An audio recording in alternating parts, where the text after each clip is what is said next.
Hello guys, তো কেমন আছি তোমরা সবাই? আশা করছি সবাই ভালো আছো। আজকে আমরা বেরিয়েছি ওই দীঘার উদ্দেশ্যে। দেখতেই পাচ্ছ পটল কুমার এখন ফোনে ফোন ঘাঁটছে বসে বসে, আর আমি একটু ইয়ো করছি।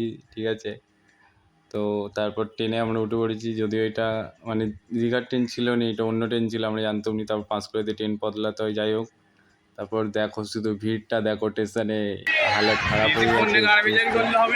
যাই হোক, এরপরে আমরা একটু হালকা করে দীঘার সাইডে চলে যাই ঢেউ দেখতে, যে কতটা ঢেউ আছে। আর তোমাদের বলে দিই, এটা ছিল ওল্ড দীঘা। তারপর ওল্ড দীঘাতে আমরা রুম নিয়েছিলাম হোটেল লোটাসে। তো এখানে একটু কম বাজেটের মধ্যে রুম ছিল। আমাদের দুজনের পড়েছিল 900 টাকা, 450 টাকা করে। ঠিক আছে, ওখানে একটু তুমি যদি বলো ভালো করে, তাহলে 100 টাকা হয়তো কমাবে।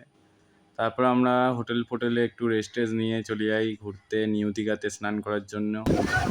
তারপরে গিয়ে দেখছি যা ঢেউ, আমি তাও বসছিলাম, এই মালটা বসতে উঠতেও পারছে না, এমন ঢেউ দিচ্ছে। এক কাঁচার মেরে দিকে ঘুরে আসি ওকে। তারপরে একটু ভিডিও বানিয়ে তারপর চলে আসি আবার রুমেতে। তো রুমেতে এসে তারপর আমরা ছবি তুলিনি, খাওয়া দাওয়ার ছবি তোলা হয়নি, কিন্তু এখানে ব্যবহার খাওয়া দাওয়া সব ভালোই ছিল ওই বাজেটের মধ্যে। যেটুকু সম্ভব সেটুকু ভালোই দিয়েছে ওরা, খারাপ বলবো না। তারপর আমি খুব ক্লান্ত ছিলাম, সেই জন্য আর ভিডিও করিনি, ঘুমিয়ে গেছিলাম।